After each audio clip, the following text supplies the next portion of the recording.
saben sobre todo el metabolismo. De entrada les voy a pedir perdón porque no llegué a terminar de hacer todo el tema.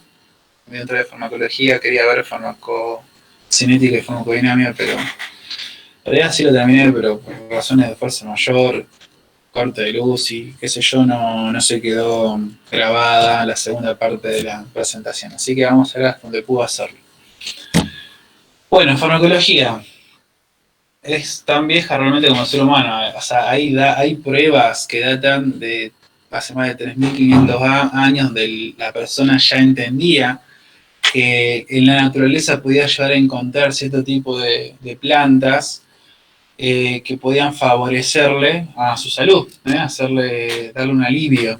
Bien, entonces ya es bastante viejo. Lo que sucede es que con el tiempo podemos darle una explicación mucho más formal a lo que sucedía con esa interacción plantas medicinales y el hombre, y además llegó eventualmente la industrialización, creando toda esta movida que ya conocemos hoy en día. La pregunta que nos tenemos que hacer siempre cuando vamos a empezar a estudiar una materia es ¿qué es la farmacología? ¿Bien? Esta es la ciencia que se encarga del estudio de los medicamentos. Estudia todas las facetas que actúan las sustancias químicas en los sistemas biológicos. Esto es básicamente resumido en lo que es la farmacocinética y la farmacodinámica, aunque es un poco más amplio que eso. Bueno, hay que tener algunas consideraciones generales, conceptuales, antes de entrar de lleno a un tema. De entrada, la farmacología deriva del griego, fíjense lo interesante de esto, de fármaco, que significa veneno, droga o remedio. Realmente no hay una distinción clara entre una cosa o la otra. Como bien vamos a ver adelante, la diferencia entre que un fármaco sea terapéutico o potencialmente perjudicial para la salud va a depender de la dosis, ¿bien?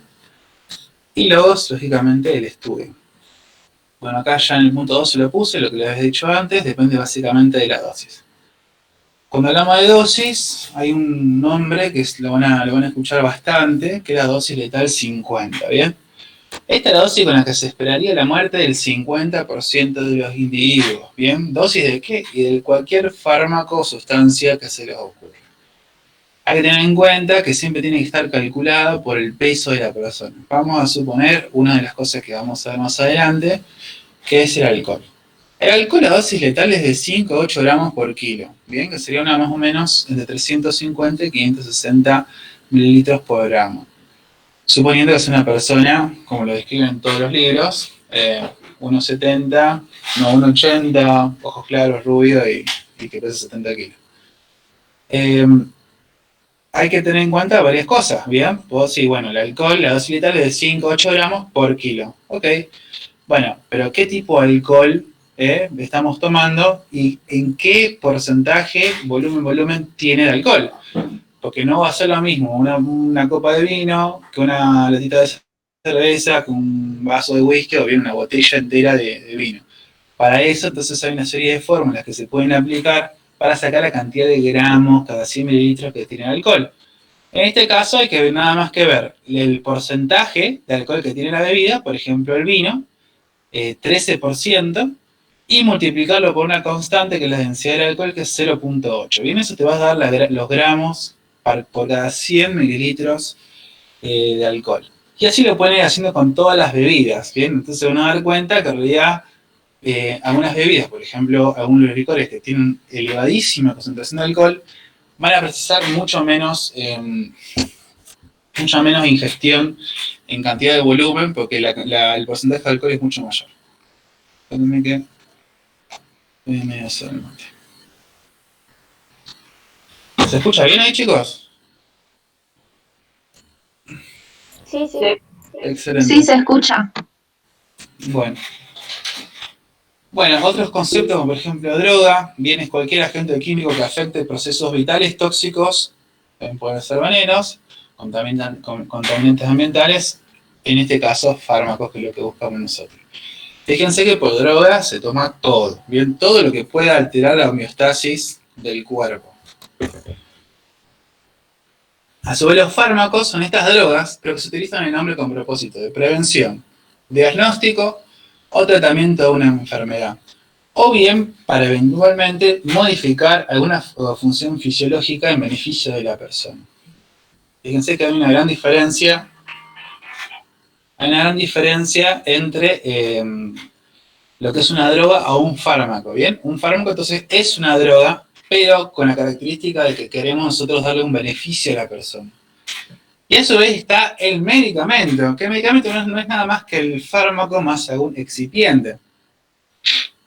Fíjense que cuando se genera todo este proceso de industrialización, se empieza a comercializar una serie de medicamentos con fármacos, que son los principios activos, más una serie de excipientes que le van a dar color, forma, estabilidad y consistencia de lo que vamos a ingerir.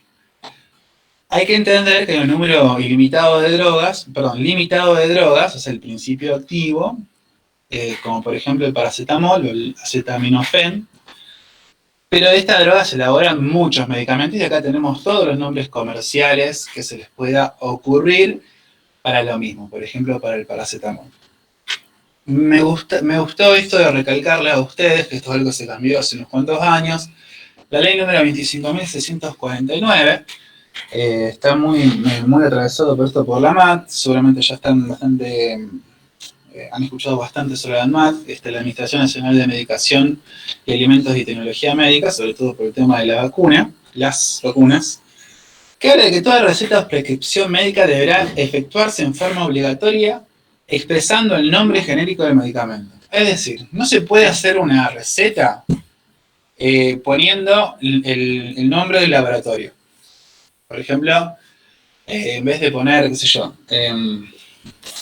iosina ponen, no sé, Ibupirac o la marca comercial. Se tiene que poner la droga, el nombre de la droga, la cantidad, la dosis, o sea, la dosis que quieras ponerle, y después si querés poner entre paréntesis el nombre comercial, lo pones, ¿está? Pero no se puede poner solo laboratorio, como antes se hacía, inclusive antes se sigue haciendo, ¿bien? Eso porque, bueno, hay toda una tramulla entre los laboratorios y, bueno, el sistema de salud. Vamos con la primera, farmacocinética. Farmacocinética, cuando hablamos de farmacocinética vamos a hablar de cómo este medicamento va a atravesar todo el cuerpo, desde la absorción hasta la eliminación, pasando por dos situaciones previas, que es la distribución y el metabolismo de la misma, ¿bien? Esto es muy interesante de entender. La definición de farmacocinética, fíjense, es un conjunto de procesos que determina la concentración de las drogas en la biofase, ¿bien? Así también el estudio de cada uno de estos procesos. El famoso ADME, absorción, distribución, metabolismo y excreción. Si ustedes llegan a entender este cuadrito, es mucho más fácil ya después conceptualizar todo. Fíjense, una vez que se absorbe, vamos a entender que, como norma general, que es lo más común, que va a ser por vía enteral, o sea, vía oral. Una vez que se absorbe esta droga, va a pasar a la circulación. En la circulación puede estar en dos formas, o como fármaco libre o como fármaco ligado. ¿Ligado qué? Generalmente proteínas. Este fármaco libre o bien puede estar ligado a proteínas o bien puede ir directamente a un sitio de acción generando un receptor ligado fármaco libre. Se puede llegar a depositar, se puede llegar a biotransformar, por ejemplo, por un proceso previo de metabolismo, por ejemplo en el hígado, que genera metabolitos y se termina excretando. Todo esto en este cuadrito realmente define lo que es la farmacocinética. Claramente hay muchos factores que vamos a desarrollar ahora. Pero fíjese, se absorbe, va a la sangre, en la sangre pueden pasar una serie de cosas, porque, por ejemplo, puede ir libre, puede ir ligado, pueden haber metabolitos, ¿de qué? De la biotransformación. ¿Por qué? Porque se metaboliza. O directamente puede ir a tener ejercer su función, o bien se puede llegar a depositar, para posteriormente excretarse, que es el final común. Bueno, este es el mismo cuadro, un poco más amplio nada más, ¿bien? Acá fíjense que a medida que se va liberando, se va absorbiendo, de nuevo tenemos fármaco libre, también unidad de proteínas, ¿bien? Este es el compartimento central, que estamos hablando básicamente de sangre. De nuevo, tienen los efectos que puede llegar a tener, posteriormente se va a llegar a excretar. Farmacocinética. Bueno, fíjense esto sí también es muy importante.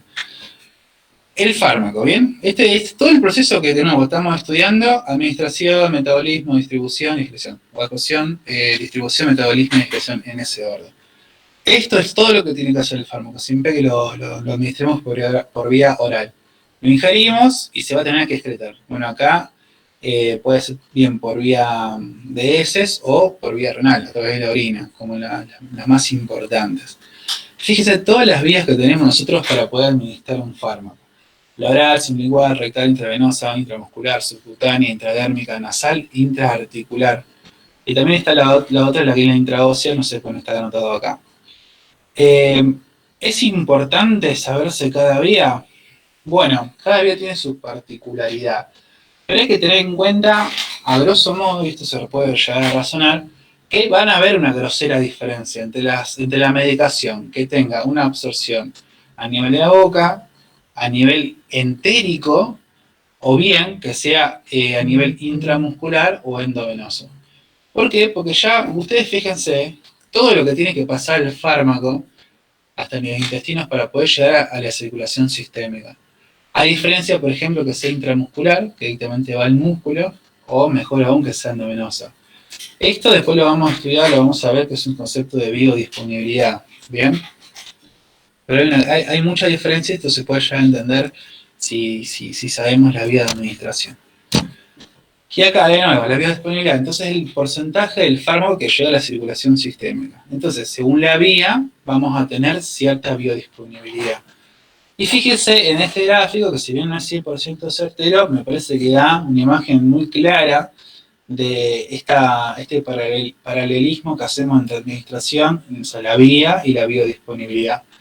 Fíjese que vía endovenosa vamos a tener el 100% de biodisponibilidad.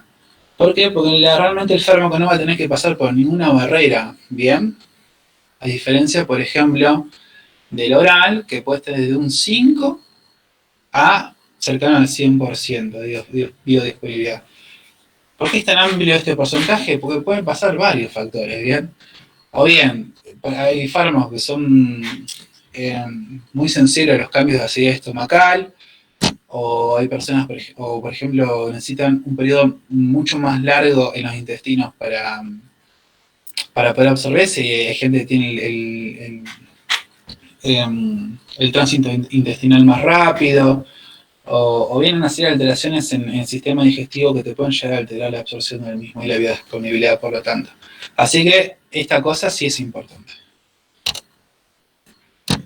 En relación a la absorción, bueno, realmente va a depender del fármaco en cuestiones que estemos hablando, pero se respetan todos los transportes que ya vinieron estudiando en todos estos años.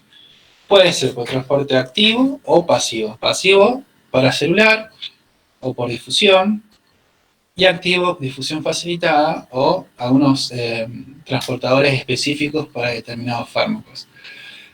Cabe recalcar que muchos fármacos utilizan el coayudante, por ejemplo, sodio. Entonces, en realidad es un transporte activo secundario, porque necesita el ingrediente de sodio para poder ingresar a la célula.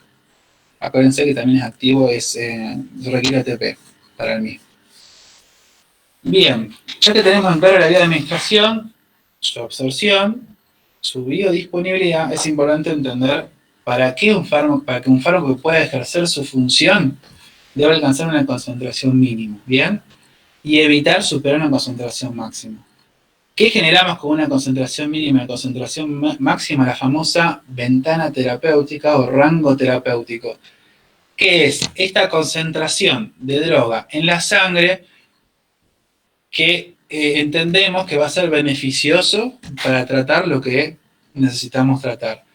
Y que entendemos que si no llegamos a esa concentración mínima no vamos a generar ningún efecto, y que si superamos la concentración máxima corremos riesgo de tener algún efecto indeseado. Bien. Este rango terapéutico va a depender, uno, del tipo de droga, la vía de administración y la persona en sí. Porque esta ventana terapéutica, estamos hablando siempre de una persona adulta de 70 kilos sin comorbilidades, pero no va a ser lo mismo una persona con inmunosupresión, o con insuficiencia hepática, con insuficiencia renal. Este rango terapéutico, o esta ventana terapéutica, se va a ir alterada. Ustedes pensarán por qué, y bueno, hay cosas muy simples de deducir en relación al rango terapéutico. Suponiendo que la droga que nosotros vamos a administrar a la persona, ¿bien? Va a terminar siendo como fármaco libre, ¿bien? Y este fármaco libre necesitas el transporte de proteínas para poder ejercer su función y distribuirse a todo el cuerpo.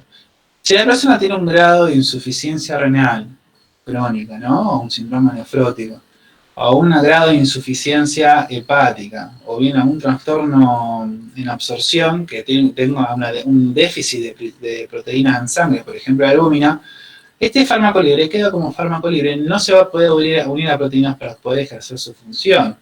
Así que esto queda, o sea, la concentración de fármaco va a ser mucho mayor en la persona que tenga una alteración del mismo. Entonces, vos con dosis pequeñas quizás generas concentraciones tóxicas, porque no podés eliminarlo eventualmente. Bueno, de nuevo, otra imagen ilustrativa de todo el proceso, ¿no? Entonces, el órgano blanco en este caso va a ser el estómago. Vamos a tomar, por ejemplo, un omeprazol, ¿bien? El omeprazol va a llegar a la vía entérica, se va a absorber, bien, por algunos de los transportadores que ya vimos, va a pasar a la circulación mesentérica, va a ir por vena porta al hígado, en este se va a metabolizar, acá ya estamos spoileando una parte, es la parte de los citocromos, lo vamos a hacer más adelante, y del hígado se va a liberar a la circulación sistémica, ¿no? Acá ya tenemos entonces una biodisponibilidad determinada para este fármaco.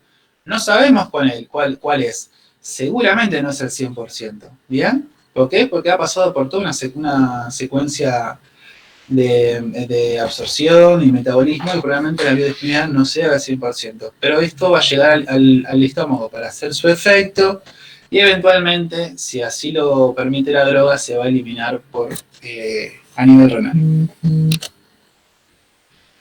Esto es importantísimo. Bien, el hígado recibe sangre de la vena porta.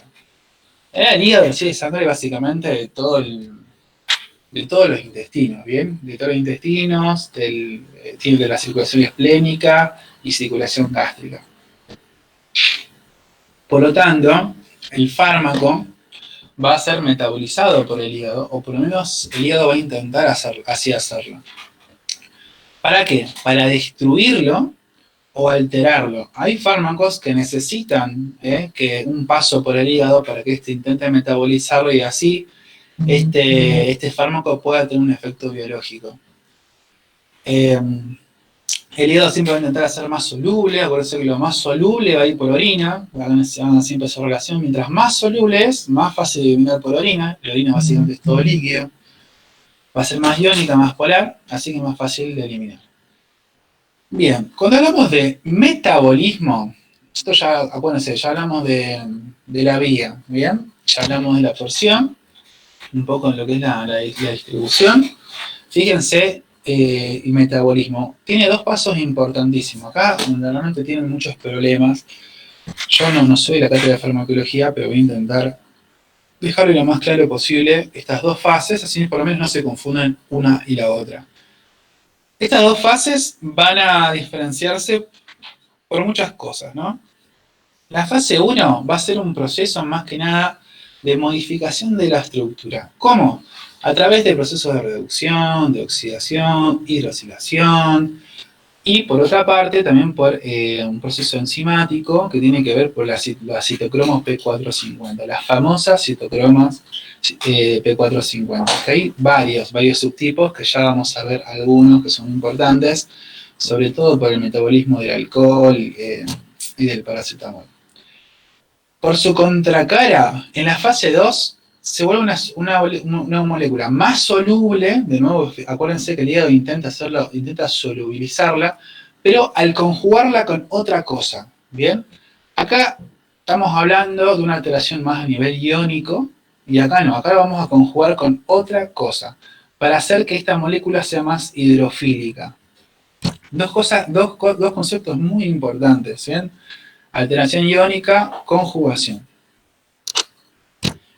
Acá un poco más desarrollado, ¿bien? Fase 1, fíjense todas las reacciones que van en fase 1, oxidación, hidroxilación, bueno, hidrólisis, hay varias. En general la oxidación es la más importante, en las cuales también está metida la citocromo P450. ¿Para qué terminar oxidando este fármaco? Por su contracara tenemos la fase 2, que son reacciones de conjugación, con glucuronidación, otras que son importantes son la acetilación, metilación, en fin. Vamos a hacer que esa droga se conjugue con algo de acá para hacerlo más soluble, ¿bien? Entonces la gran pregunta es, bueno, ¿cuándo sucede una, cuándo sucede otra? Bueno, en realidad suceden las dos al mismo tiempo, nada más que siempre la fase 1 es la que tiene el mayor porcentaje, siempre no, la mayoría de las veces la fase 1 tiene el mayor porcentaje de compromiso para el metabolismo de un fármaco que la fase 2, ¿bien? Y acá ustedes lo ven, el ejemplo del paracetamol, ¿bien? Este es el paracetamol, fíjense, esto es fase 1, junto con esto, o sea, este 93, este 5, y esto es fase 2. Este 2% puede llegar a ser fase 2.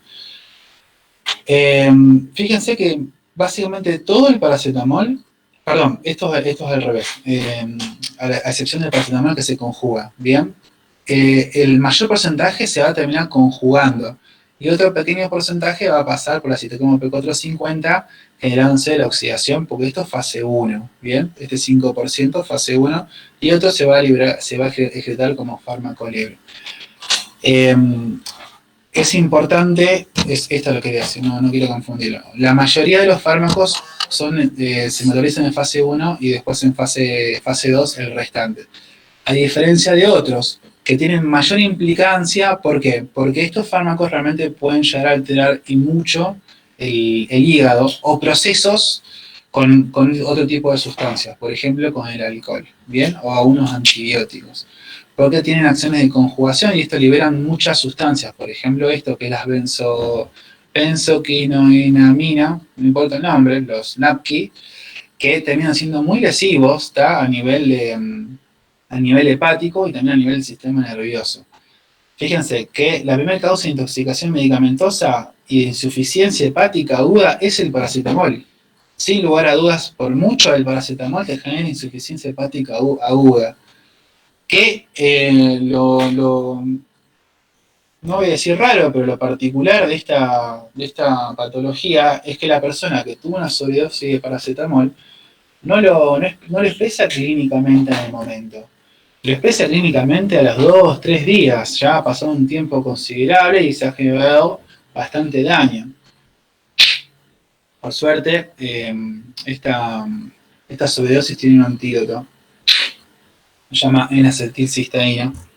Con eso revertís bastante lo que es esta intoxicación. De nuevo, otro grafiquito, de nuevo, relación al fármaco. Vamos a ver siempre la vía, si es enteral o parenteral. Si es enteral va a ir por vía intestinal. Si es parenteral va a ir por sangre, normalmente, generalmente. Puede ir intramuscular o demás, pero vamos a hablar siempre de sangre. De nuevo, este fármaco va a pasar por fase 1, que fase 1 vimos que en general se intenta oxidar a este fármaco, puede pasar también por la citocromo P450, y este fármaco oxidado también se puede llegar a una fase 2 donde se va a conjugar. Una vez que sucede todo esto, en el hígado se libera a la sangre o se va a poder expulsar por bilis. Terminando en la última etapa del tema que venimos estudiando, que es la eliminación. Hay unos conceptos que es importante tener en cuenta en relación a la distribución. Bueno, es el proceso por el cual el fármaco se incorpora desde la circulación sanguínea hacia los tejidos y órganos, pasando a través de diferentes membranas biológicas. Para esto es importante tener en cuenta que el fármaco puede estar o bien libre o unido a proteínas. Y es importante saberlo esto más que nada porque tenemos que tener siempre en la cabeza que si va a ir unido a proteínas, hay que tener en cuenta que la persona tenga, digamos, no voy a decir sana, pero tenga por lo menos, tenga funcionable los riñones y el hígado como concepto general, para entender que no hay ningún tipo de alteración a nivel sanguíneo de proteínas. Eso va a ayudar a que el fármaco pueda ir unido a proteínas. Si no, vamos a tener una alteración en la biodisponibilidad del mismo. Como ya habíamos visto, podemos generar dosis perjudiciales porque vamos a aumentar la vida media del fármaco. Este volumen de distribución tiene varias fórmulas que se pueden hacer. Este es una de las que se puede utilizar para poder predecir, ¿no? Podemos sacar una fórmula que es la cantidad de fármaco en el cuerpo. Esto lo podemos saber porque sabemos la cantidad que le damos sobre la concentración plasmática de fármaco. Para eso hay que dosarlo. Esto en sangre después de un tiempo determinado. Cuando es mayor, hay una tabla para cada fármaco en relación para el volumen de distribución, ¿no? No es algo que lo tengan que saber. Pero mientras más grande es el volumen de distribución, mayor penetrancia va a tener todos los compartimientos. Mientras menor es el volumen de distribución, menor penetrancia va a tener. Ahora la pregunta es, ¿esto de qué depende? ¿Del fármaco? O sea, de la sustancia en sí, o del medio del cuerpo. Bueno, si bien el fármaco tiene una parte muy importante, el medio también lo es. Fíjense de entrada que entre un 60 y un 70% del peso del cuerpo es agua, ¿bien? Este es el agua corporal total, que se divide en líquido y todo esto ya se lo sabe. Pero fíjense la cantidad de agua que hay en el cuerpo. Y nosotros ya sabemos que el fármaco siempre va a tener que ser más hidrosoluble, así que el fármaco va a intentar siempre estar donde hay medio líquido. También es necesario, lógicamente, para el transporte. Por lo tanto, ¿qué cosas nos pueden llegar a nosotros modificar el agua corporal total? Como concepto general, el porcentaje de agua en el cuerpo no es igual en toda la vida, ¿bien? No es lo mismo el porcentaje de agua corporal que tiene un pediátrico a un adulto mayor. No es lo mismo el porcentaje de agua corporal que tiene una mujer al que tiene un hombre. No es lo mismo el porcentaje de agua corporal que tiene un obeso al que tiene una persona que no lo es. Entonces, y no es lo mismo el porcentaje de agua corporal de una persona que sufre algunas patologías que pueden llegar a generar pérdida de agua. A ver, yo les puse esta pregunta, a ver si alguno se acuerda. Ya hemos estudiado una patología que te podía llegar a generar pérdida de agua. ¿Cuál era? ¿Alguno se acuerda? No, no. La vimos creo en la clase pasada. O es todo público nuevo. Diabetes. La diabetes, claramente. Porque tenemos pérdida de glucosa con por consiguiente, arrastre osmótico de agua y perdíamos agua. Entonces, vamos a tener modificado esto. Ahora, después de todo esto, lo que venimos hablando, es de sorprenderse que en realidad, cuando vas al médico, capaz vas al médico, supongamos, no se lo desea a nadie, ¿no? Pero eventualmente que toda una familia vaya porque es COVID positivo al médico. Tenés el hijito de 10 años, la hija de 20, bueno, ustedes que son 20, 21, están en tercer año de medicina, y sus papás, de los cuales su papá es obeso y su mamá, bueno, de 50 años, por ejemplo. Y que a todos el médico le da paracetamol 500 miligramos cada 8. Después de estudiar todo esto, les debería hacer ruido, che, pero ¿por qué nos dan la misma dosis? Si sabemos que la absorción es diferente, la distribución es diferente y el metabolismo es diferente, al igual que la distribución. Ya vimos varias cosas. Y bueno, son prácticas que ya se vienen dando hace bastante tiempo y que en general hay drogas que tienen la ventana mínima y máxima tan amplia que podés, digamos, darle una misma dosis de droga a todas las personas, ¿bien? Pero es para pensar. Bueno, en algunos momentos necesitamos que la droga llegue a este periodo, a esta ventana mucho más rápido, por lo tanto vamos a necesitar dar una dosis de carga. Esto es razonamiento puro. Yo necesito que la persona genere una respuesta a la droga mucho más rápido, entonces cada droga va a tener una forma de presentación que es con dosis de carga, en la cual voy a dar una dosis mucho mayor a la terapéutica, digamos, para entrar rápidamente en esta ventana terapéutica y después de eso dar una dosis para mantenerme dentro de estos márgenes. Bueno, y acá después se me corta el power, ¿no? después la excreción, fíjense, es un proceso nutritivo del medicamento y sus metabolitos. Porque acuérdense que este medicamento va a ser metabolizado por todas las secreciones corporales, pero de lo más importante es el biliar y el renal, ¿bien? Por mucho. Después tenés a nivel del sudor, de la saliva, de las lágrimas, respiratorio también. Pero renal y biliar es lo más importante. Entonces vos cuando estudias alguna droga en particular, lo que tenés que fijarte, bueno, ¿cuál es el mayor porcentaje de droga que se elimina por qué lado? ¿A nivel biliar o renal?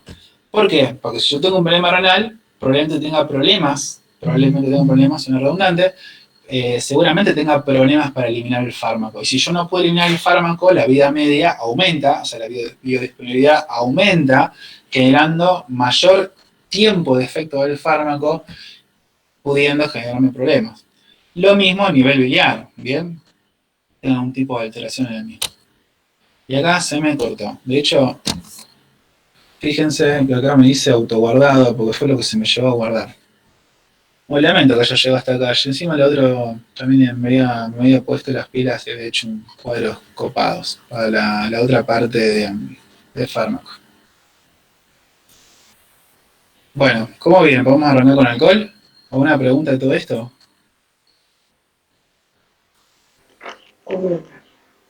Yo tengo una pregunta. Sí, ¿Me podrías reexplicar lo del volumen de distribución? sí.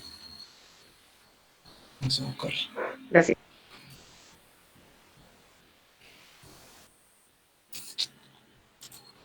Acá.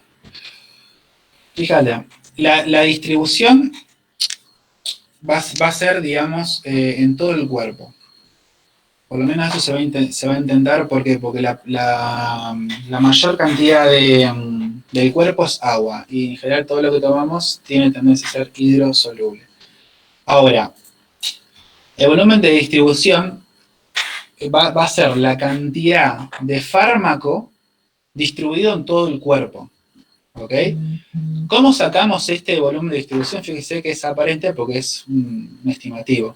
¿Cómo sacamos? Bueno, tenemos que saber la cantidad de fármaco que le vamos a dar, supongamos 1 gramo de X fármaco. Después de un tiempo dado hay que volver a dosarlo, pero esta vez en sangre, y voy a tener un porcentaje, o sea, de este gramo de fármaco, ¿cuántos miligramos tengo acá? De acuerdo a la vía que le hayamos dado, porque capaz, si la vía de administración fue endovenosa, la biodisponibilidad va a ser mayor. Así fue enteral, que ha pasado por varios procesos antes y probablemente la biodisponibilidad sea menor. Entonces, la concentración plasmática del fármaco, de acuerdo a la vía, va a variar. De cualquier manera, esta relación me va a dar un volumen de distribución que mientras mayor es, bien, más, que significa que ha penetrado más en todos los compartimentos. ¿Por qué? Porque si yo tengo que mi concentración plasmática es poquita, significa que de la sangre, que nosotros ya vimos el circuito del fármaco, que siempre va a la sangre, se ha extravasado, se ha ido a otros tejidos, a otros órganos. Por lo tanto, la concentración plasmática va a ser menor. Y si es menor acá, la relación entre cantidad de fármaco en el cuerpo y plasmática va a ser un número más grande. Y al ser más grande, entendemos que ha penetrado todos los compartimentos. Lo contrario, si la concentración plasmática de este fármaco, yo cuando lo doso, es relativamente grande, el volumen va a ser menor. Y si es menor, yo entendería que no ha penetrado en todos los compartimentos. ¿Se entendió? Sí, gracias. Perfecto, Hijillo. Bueno, bueno, a ver si no hay ninguna pregunta. Bien, pasamos entonces al siguiente, alcohol.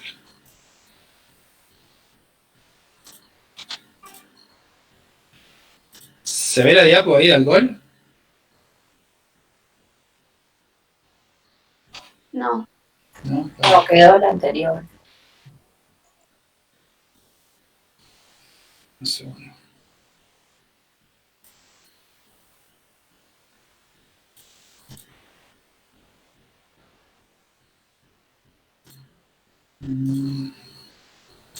Ahora sí. ¿Ahora sí? Sí, ahora sí. Buenísimo. Bueno, alcohol. Acá, bueno, en el tren no puse la bibliografía, pero acá puse la mi bibliografía, he sacado cosas del Robbins y también del Ministerio de Salud. Ahora se cerró la presentación. ¿Eh? ¿No se ve?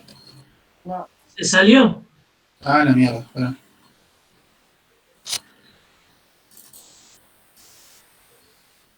¿Ahí? Ahora sí. Ahí está. Les decía, acá les dejo la bibliografía en la cual saqué información sobre el tema del cuaderno de algunos de ustedes, del Ministerio de Salud y del Robbins. Algunos datos importantes en relación al consumo de alcohol. Bien, el uso nocivo de alcohol ocupa, fíjense, el tercer lugar entre los primeros principales factores de riesgo de muerte prematura y discapacidad a nivel mundial. Esto es un dato a tener muy, pero muy en cuenta, ¿bien? Además que, no sé si lo puse más adelante, pero la principal causa no patológica del adulto y de adulto joven son accidentes de tránsito. Y un gran porcentaje de los mismos están atravesados por el consumo de alcohol. Fíjense que uno de los principales también factores para riesgo de muerte y discapacidad en personas de 15 a 59 años, que tiene que ver esto también con los accidentes de tránsito que yo les hablaba.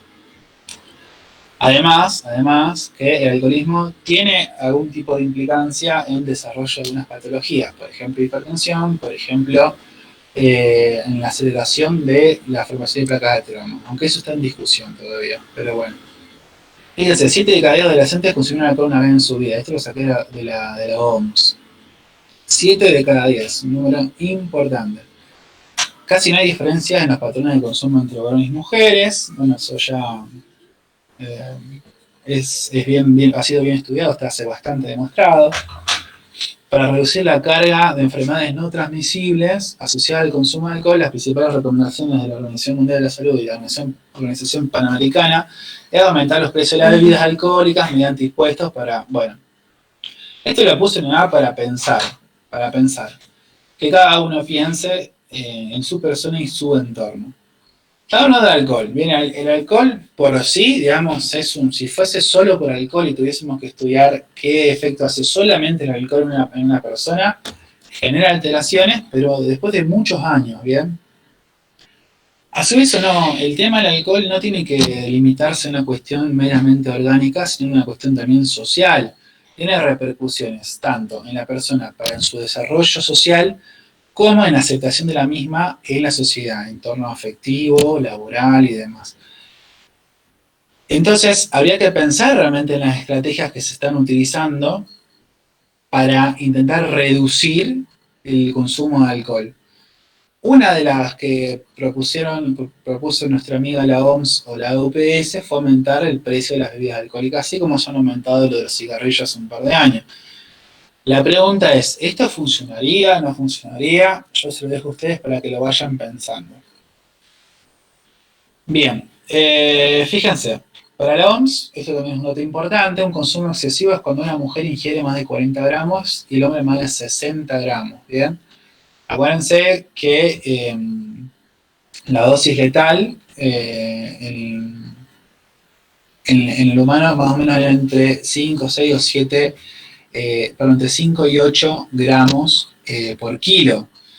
Entonces sería 40 gramos, es un montón, básicamente. ¿Bien? Es tomarse más de una medida de whisky por día.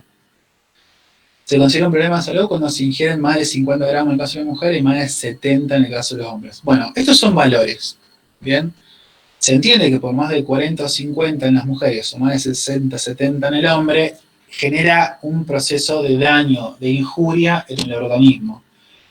Pero yo no considerar un problema en salud, porque si entendemos la salud como un proceso biopsicosocial, acá solo estamos abarcando básicamente lo biológico. Puede ser que la mujer o el hombre tomen la mitad de esto y les genere un problema a nivel de salud, en el desarrollo de su día a día, en sus relaciones interpersonales y demás. Así que ojo con esto. Esto es solo un valor que te va a definir a vos la posibilidad de que una persona después de X cantidad de tiempo a X cantidad de gramos pueda tener un problema orgánico por el alcohol. El consumo de bebidas alcohólicas causa daño que va más allá de la salud física, como venía diciendo. Su entorno familiar, laboral, afectivo se ve afectado. El uso nocivo del alcohol es uno de los 4 factores de riesgo prevenibles en las enfermedades crónicas no transmisibles, junto al consumo de tabaco, alimentación no saludable e inactividad física. Fíjense si el ser humano no se hace daño. Ya sabemos, ya hemos estudiado una parte, lo que te puede llegar a generar una alimentación insana o desbalanceada y una inactividad física. Lleva al sobrepeso. El sobrepeso, según la fisiopatología, es el primer paso para generar una resistencia a la insulina y en un segundo escalón generar una diabetes. Bien. Ahora, la pregunta es, ¿cuántas personas diabéticas conocen que son flacas? Y muy pocas. En general, las personas que son flacas desarrollan una diabetes, pero más de tipo 1, tiene que ver más con una carga genética muy importante. Entonces, realmente modificar cuestiones de la vida cotidiana, es muy difícil. Es muy difícil para las personas. Y aún así tenés una gran incidencia de diabetes, hipertensión, dislipidemia, sobrepeso y demás. Bueno, el uso nocivo del alcohol causa lesiones. Como ya hemos dicho antes, es uno de los factores de riesgo principales asociados a siniestros viales y otras lesiones de causa externa como producida por violencia interpersonal, suicidio, homicidio. Bien, además de daño orgánico. Fíjense que conforme a cifras oficiales, la edad de inicio en consumo de alcohol en Argentina en promedio a los 13 años. El patrón de consumo instalado entre jóvenes es el denominado consumo episódico de alcohol, ¿bien? O binge drinking, que sería tomar hasta embriagarse, pero los fines de semana, por ejemplo, que a veces no se lo toma como un consumo problemático, pero puede llegar a hacerlo, ¿bien? De nuevo, porque yo lo he visto mucho, sobre todo cuando hice en la PFO Centro de Salud, que bueno, dentro del grupo familiar, que normalmente son numerosos, el hombre es el que trabaja, porque bueno, no pueden dejar a los chicos en otro lugar. Así que trabaja religiosamente de lunes a viernes, capaz cartoneando, y los fines de semana a veces patina la guita en alcohol, escabio, joda y demás. Entonces voy a decir, bueno, según la Organización Mundial de la Salud, ¿tiene un consumo problemático? Y no, porque no llega a tomar más de 70 miligramos día de alcohol. Bueno, pero para esa persona sí es un consumo problemático, porque se patina toda la guita en fin de semana, deja de estar con la familia, o sea, genera un problema.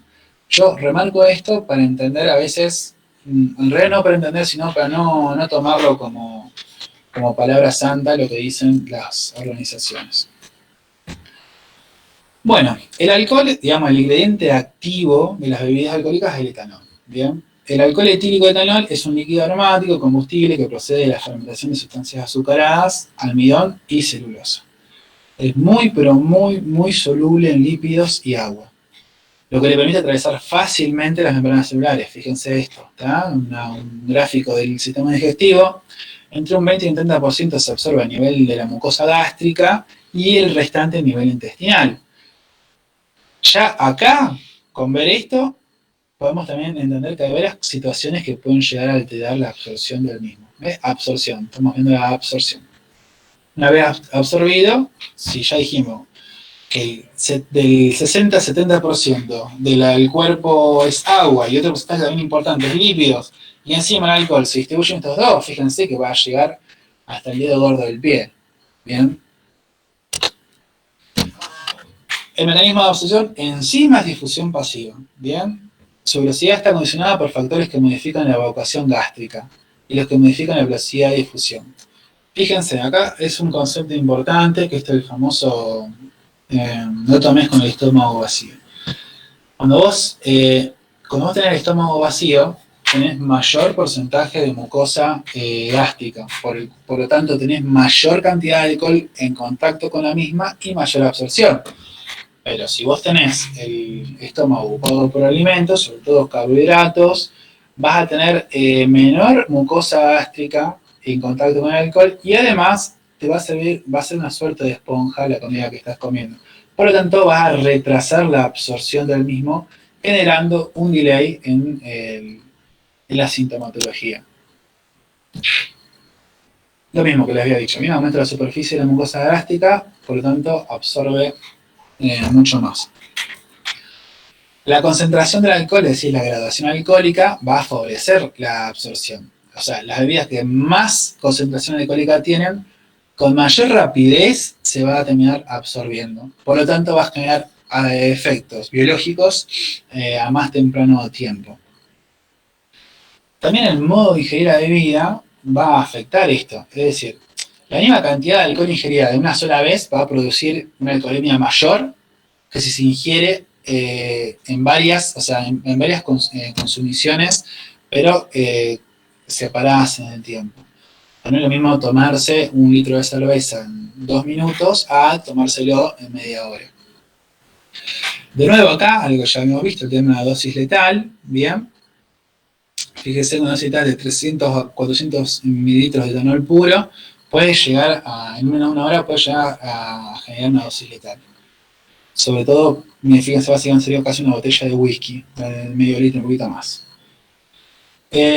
Bueno, esto ya lo habíamos visto de nuevo, acuérdense, ustedes para saber los gramos de alcohol tienen que saber el porcentaje de alcohol, lo multiplican por 0,8 que es la densidad del alcohol, y te salen los gramos cada 100 mililitros. O sea, si vos ingerís 100 mililitros de esa sustancia, va a tener tanta cantidad de gramos, ¿bien?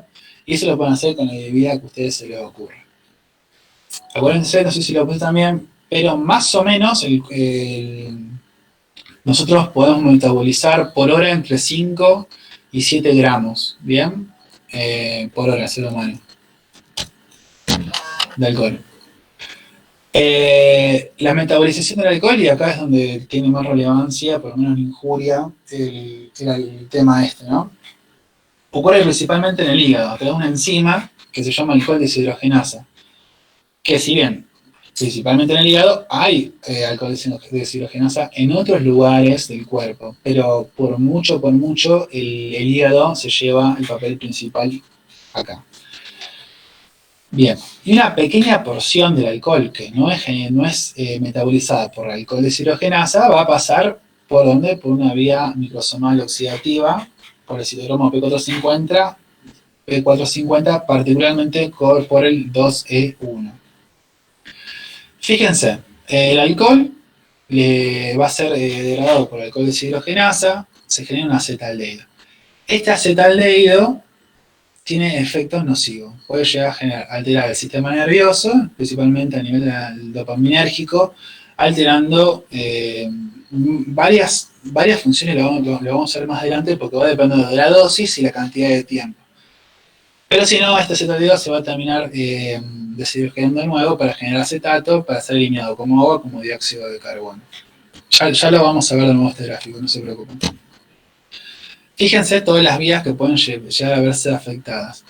A grandes rasgos me gustó este gráfico porque te esquematiza básicamente las funciones de una a la otra, tanto la dopaminérgica como la serotoninérgica.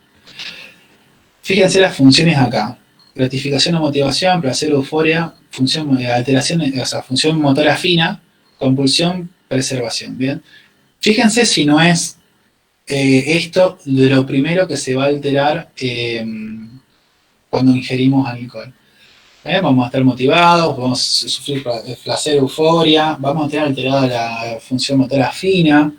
Entonces, si nosotros entendemos también cómo funciona el sistema nervioso, va a ser un poco más fácil entender el paso a paso. Esta es la primera parte, digamos, esto explicado a nivel del sistema nervioso, porque después en realidad hay otra explicación, creo que lo he visto en el cuaderno del alumno, que la etapa esta de risas o payaseo y demás, que es, bueno, un nombre un poco más, no sé, un nombre no tan biológico a la situación en sí. Esto es acá el Robbins de nuevo, bien, el etanol va a pasar se va a deshidrogenar, también gracias a un ATH, fíjense que se saca un protón, esto es fase 1, chicos, se está oxidando, perdón. Se llega al acetaldehído, para después esto puede llegar al avión mitocondrial, para terminar siendo degradado, porque se va a formar o bien agua o dióxido de carbono. En realidad se forman los dos. Esto también es importante, tienen la cinética de eliminación del alcohol de orden cero. O sea, la cantidad es constante en el tiempo, punto en el cual nosotros no podemos aumentar el metabolismo del alcohol. Llegamos a una meseta. Fíjense que la cantidad de eliminación media de un individuo de 60 kilos, que no ha desarrollado tolerancia, también un dato importante, es de 100 miligramos kilo hora, más o menos 7 gramos, es lo que les decía antes.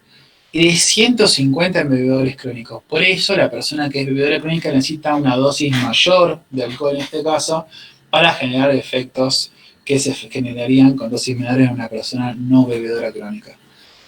La eliminación del 90%, el 95% es metabolizado en el hígado, un 5% se elimina sin modificarse por distintos órganos, sobre todo en vía urinaria, y también por, ¿dónde está? Acá, aire expirado, ¿bien? Que es el famoso test de alcoholemia que se hace en la calle. Por lo tanto, es muy, muy eficaz, muy sensible, muy específico esto. Bueno, acá necesito que me presten atención. ¿Cómo vienen hasta ahora? Bien, re bien. Bien, porque si ustedes llegan a entender esta parte, me lo van a agradecer toda la vida, porque es muy importante entender esto. Van a entender muchas patologías si llegan a entender esta parte. Bueno, el consumo en cantidades moderadas generalmente no es lesivo. Y si lo es, en un primer momento es totalmente reversible. Inclusive hay evidencia que tiene protección cardiovascular, aumentando la HDL y demás. Igual esto agarrado con pinza, porque los estudios que se hicieron en Francia, con vino de allá, no estaban tomando vino toro. Había que ver, esto lo dejamos en stand-by. Hay evidencia, sí, que con una copa de vino al día tiene buen impacto lipídico, generando una protección. En este caso, cardiovascular. ¿Por qué? Porque ya habíamos estudiado que para la formación de placa de ateroma, la dislipemia jugaba un papel importantísimo. Pero bueno, el efecto del alcohol va a ser o agudo o crónico. Agudo, bueno, le va a ser la borrachera del fin de semana. A lo sumo puede ser una intoxicación grave, pero nada que no se pueda llegar a revertir. ¿Bien? Pero si esto lo sostenemos en el tiempo, y sostenerlo en el tiempo me refiero a años de consumo, vamos a tener una alteración crónica. ¿Cuáles son las alteraciones crónicas? Bueno, la principal por mucho es el hígado. Que el hígado va a ir pasando por una serie de steps, de pasos, ¿bien? El primero es la esteatosis, que es la acumulación de este alcohol, acuérdense que da calorías vacías, la acumulación de grasa alrededor del hígado, generando este hígado graso, esteatótico, que si bien es clínicamente asintomático, te puede llegar a generar una palpación del mismo, mayor a 2-3 veces de dedo debajo del reborde costal. Te puede llegar a generar una hepatitis alcohólica o una cirrosis, que será el episodio terminal. Fíjense acá en esta imagen, entonces sería un hígado normal, un hígado graso, fíjense acá las inclusiones lipídicas, y esta cirrosis que ya te genera una alteración de la arquitectura, tenés fibrosis, tenés nódulos de regeneración, tenés un hígado que no está funcionando bien. Fíjense, ya la imagen te dice mucho. Puedes tener alteración a nivel del tubo digestivo, pero en realidad todo lo que vamos a ver, todo después de este punto de hígado, es consecuencia de la cirrosis, básicamente, o de algún tipo de insuficiencia hepática producido por el consumo crónico de alcohol. Alteración del tubo digestivo, ¿qué? Hemorragia por gastritis, úlcera gástrica, varices esofágicas. Si bien la gastritis y las úlceras están ligadas directamente con el contacto del alcohol con la mucosa gástrica, las varices esofágicas ya vamos a ver más adelante que es producto de la cirrosis, por aumento de la presión portal. Déficit de vitamina B12, que te va a generar normalmente neuropatía. Acá va a estar el famoso síndrome de Wernicke-Korsakoff. Yo he visto uno solo nomás en mi vida. Una miocardiopatía dilatada, alcohólica. Esta es una de las. La miocardiopatía dilatada de las dos que tienen, me parece, son injurias más importantes, es la alcohólica y la chagásica, como más importantes. Después siempre la miocardiopatía dilatada es el final común de una insuficiencia cardíaca, ¿bien? Pero tiene un patrón patológico diferente la alcohólica y la chagásica. Aumento del riesgo de pancreatitis crónica y aguda. Acuérdense que la pancreatitis, si bien la principal causa de pancreatitis aguda es por el impacto de litos o de cálculos, el otro porcentaje, que más o menos es un tercio, puede ser por el consumo excesivo de alcohol. Bueno, la alteración a nivel del feto, porque uno sé que es muy liposoluble e hidrosoluble, así que pasa sin ningún problema la barrera fetal. Te puede aumentar la incidencia de cáncer y generar estados de malnutrición. Importantísimo. De nuevo acá, fíjense los estadios del hígado, todo lo que va pasando, hígado normal, hígado graso, empieza a haber cierto grado de fibrosis, ¿bien? ¿Por qué ocurre la fibrosis? Porque en realidad la injuria hacia el alcohol daña más rápido de lo que se puede llegar lo que se puede regenerar. Si eso se mantiene en el tiempo, vos tenés fibrosis, que son cicatrices, literalmente, ¿con qué? Con nódulos de regeneración, todos estos puntitos que ven acá. Significa que el hígado sigue intentando regenerarse, pero el daño, la injuria es mayor, o sea, es mayor por el consumo y es constante en el tiempo. Generando en un momento a la cirrosis, que fíjense, la cirrosis ya es un momento irreversible de esta enfermedad, ¿bien? Hasta, bueno, el cáncer hepatocelular, que esto ya es fulminado, recontra fulminante. Pero fíjense, todo lo anterior se puede revertir solo con el cese del consumo. Bueno, esto sería la ampliación de la misma imagen. Esto, lo de hepatopatía alcohólica, de nuevo, no voy a andar demasiado, esto lo ven, no sé si tienen que desarrollar una injuria al 100%, pero lo van a ver mucho en clínica, pero también es un poco de razonamiento en cuanto a lo que venimos viendo. La hepatopatía alcohólica va a tener tres formas: la esteatosis, que es el primer momento. La esteatosis, acuérdense, va a ser básicamente asintomática, no te va a generar nada. La hepatitis alcohólica, que sí ya es patológica, ya te genera una clínica, ¿bien? Y después, en un tercer momento, después de mucho tiempo en consumo crónico, la esteatofibrosis, alias cirrosis, ¿bien? Ya tenemos un proceso mucho más importante. Acá tenemos todos los posibles cortes biopsiales con la data que nos puede llegar a dar, con el hepatocito colonado, los cuerpos de Mallory, inclusiones lipídicas, la fibrosis y demás. Bueno, ¿cómo viene hasta acá? ¿Entendieron?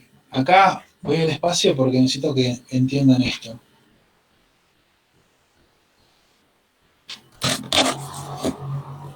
¿Siguen ahí? Sí, re bien. Bien.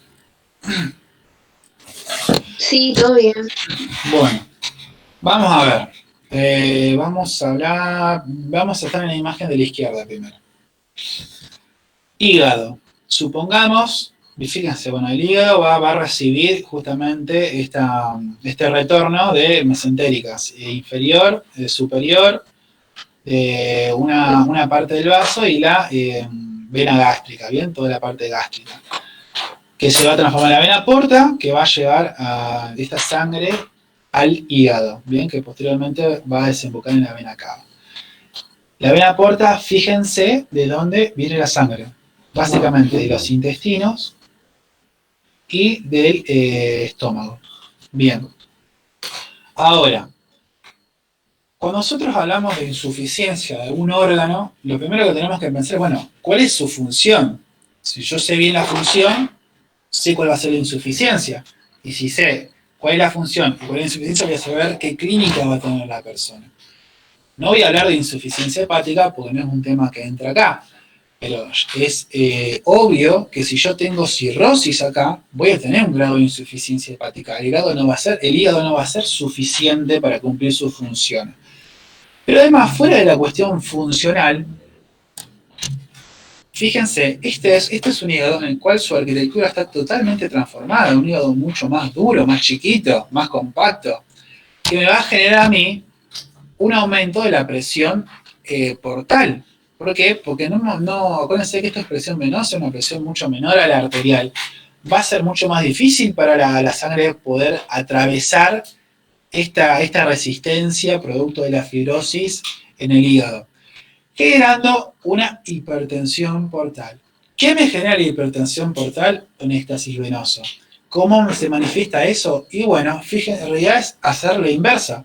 Si yo tengo un aumento de la presión portal, voy a tener un éxtasis venoso y un reflujo probablemente ¿a dónde?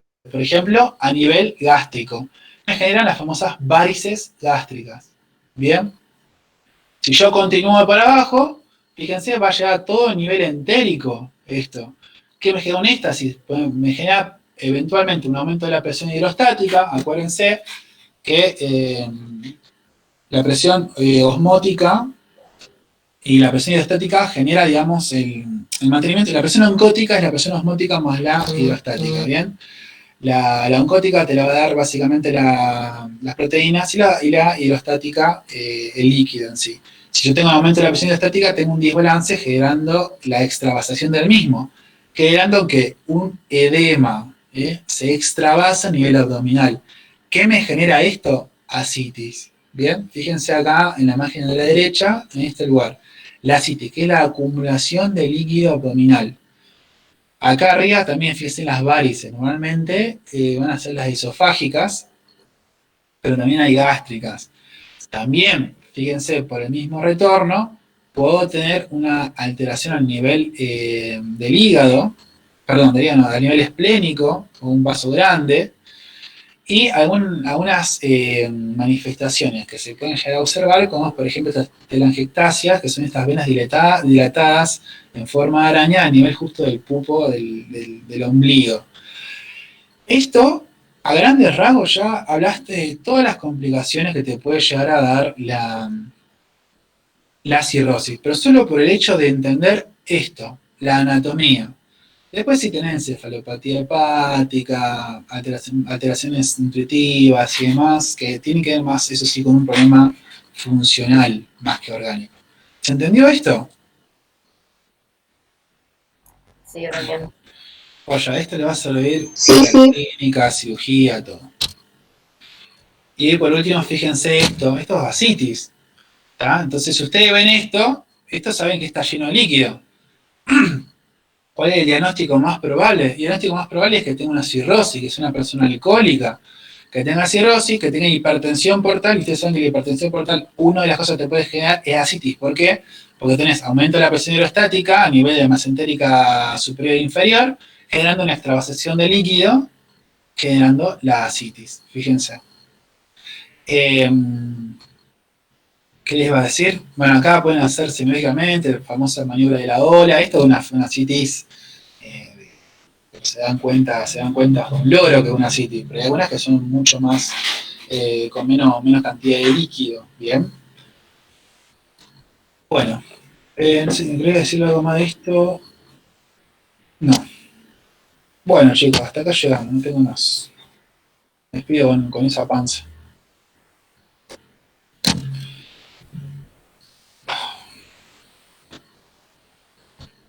¿Qué onda? ¿Cómo vienen?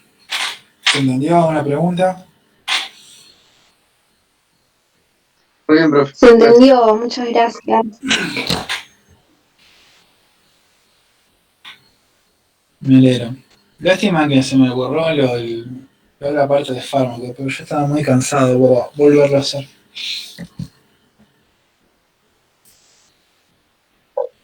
Muchas gracias, profe.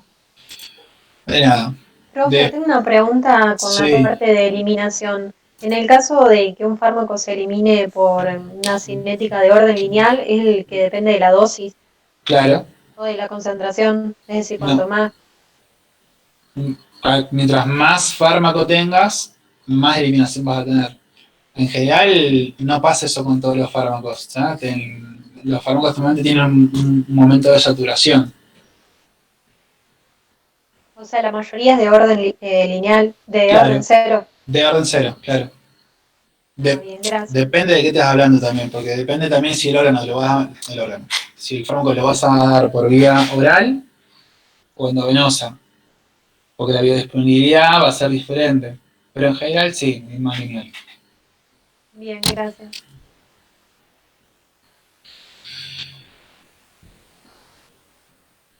Hablar un poco de complicaciones. Mira, no voy a hablar de complicaciones de la embarazada porque no tienen que saberlo. Realmente les voy a hacer un quilombo. Yo sepa nada más que el alcohol pasa por placenta, ¿ya? Y genera muchas alteraciones. La citis tiene... El líquido acítico, no, es un exsudado. Perdón, es un transudado. Es una buena pregunta la que haces. Porque ahora, la pregunta es, la única patología que te llega a generar ascitis es la cirrosis, o sea, la hipertensión portal. No, bien, es más un exudado porque tiene mucho contenido de proteínas. ¿Cómo sabés vos que el líquido acítico es más tirando de hipertensión portal o bien a otra patología, por ejemplo, síndrome nefrótico, por ejemplo, a alguna paraneoplasia, por ejemplo, a una tuberculosis? Porque tenés que punzar, sacar un índice que se llama GASA, que es el gradiente de cantidad de albúmina que hay en el líquido acítico versus la cantidad de albúmina que hay en la sangre. Si es mayor a 1.1, vos sabés que es producto de hipertensión portal. Si es menor, es por otra cosa. ¿Bien? Es buenísima esa pregunta. Tienen que ver sí o sí las proteínas.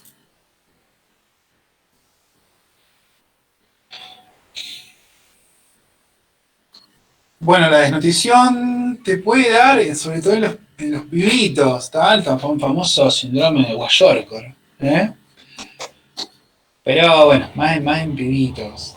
Vos hablás por la citis, ¿bien? Porque en realidad tenés una disminución en la cantidad de ingesta de proteínas.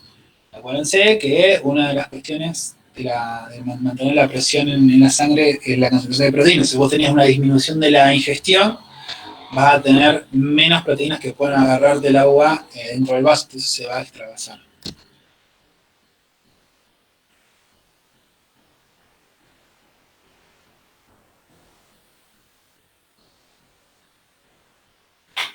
Bueno, ¿alguna pregunta más? Chocolos.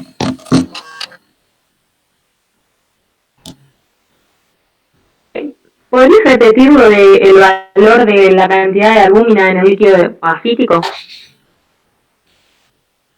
Claro. Vamos a ver, vamos a sacarlo. Fíjense, de nuevo, para que el líquido se mantenga dentro de los capilares, sabemos que tiene que haber una coexistencia entre la presión hidrostática y la presión oncótica. ¿Bien? La presión ya sabemos que la presión hidrostática aumenta bastante a nivel portal, porque tenemos acá un impedimento arquitectónico, porque tenemos todo el hígado fibrosado, extravasando líquido y proteína.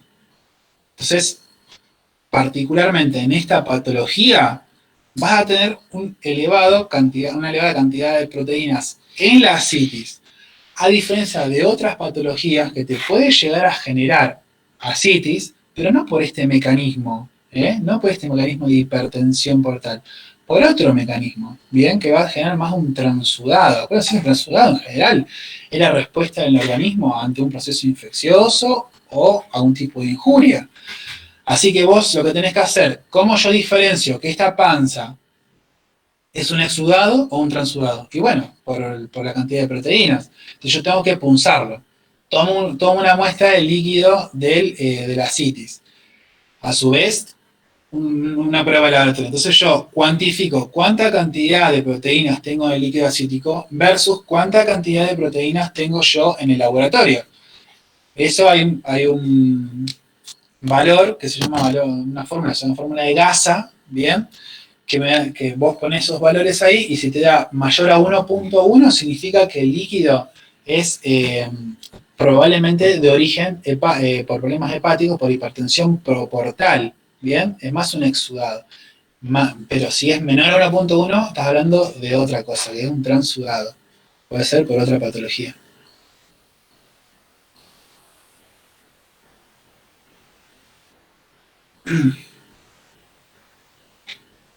¿Se entendió? Sí, gracias. Eh,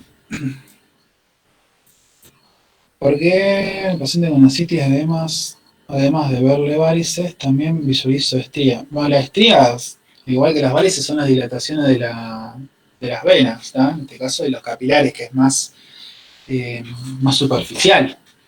Es justamente eso, por aumento de la presión, se dilata y éstasis, aumento de la presión. Simple y llanamente eso. Igual que en las mujeres, ustedes cuando tienen varices, bueno, ahora te las queman, pero antes había esta cosa de hacer masajes, intentar hacer que drene todo eso para aliviar la presión. Ahora yo desconozco, soy un bruto en relaciones de comitología y demás. No sé cómo hacer el tratamiento de las varices, pero bueno.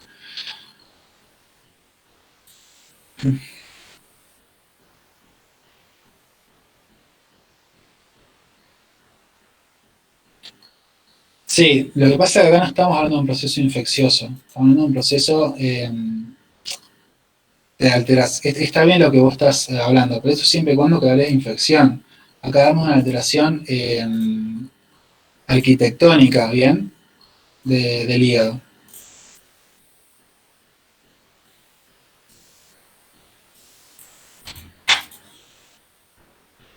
Estamos hablando más como de edema, que el edema puede ser uno de los dos, ¿no? Claro, es justamente eso el edema.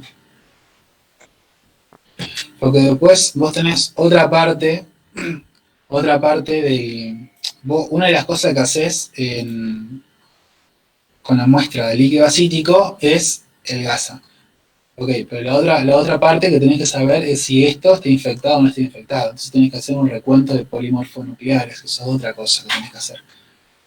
Bien, porque el que tenga vos el gasa mayor a 1.1 o otro, te va más o menos a orientar de dónde viene. Pero vos tenés, para saber si es producto de una infección o no, tenés que sacar las polimorfonucleares. ¿Eso es lo de 1.1 es lo mismo que 1012 y 1020? ¿Es la densidad? No, no sé de dónde Ah, sacaste de 1012-1020. siempre hablan de la densidad de exudado y trasudado, y uno dice 1012 y otro 1020, que siempre hay que ver eso. No, la verdad no sabría qué decirte, desconozco.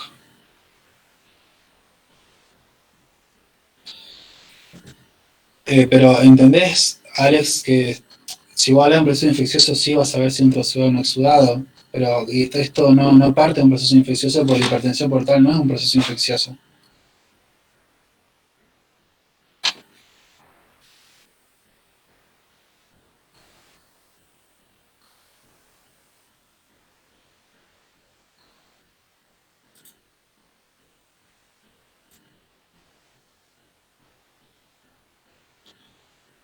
Bueno, ¿quedó alguna pregunta dando vueltas?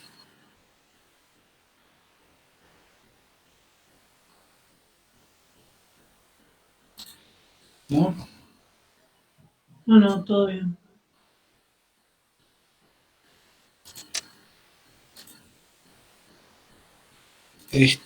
Bueno, yo la semana no sé cómo, porque yo ahora volví a trabajar. Eh, Cuando... Además, a ver, ahora les voy a mandar...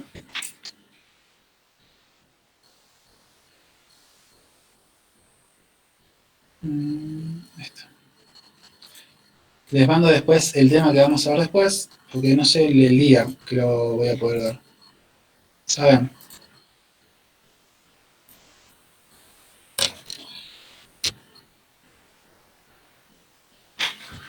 Yo después, cualquier cosa me escriben por WhatsApp o el grupo. Bueno, el grupo no estoy leyendo, porque si no ahora me he montado. Pero bueno. O si quieren ver otra cosa, también me avisen. Dale, profe, gracias.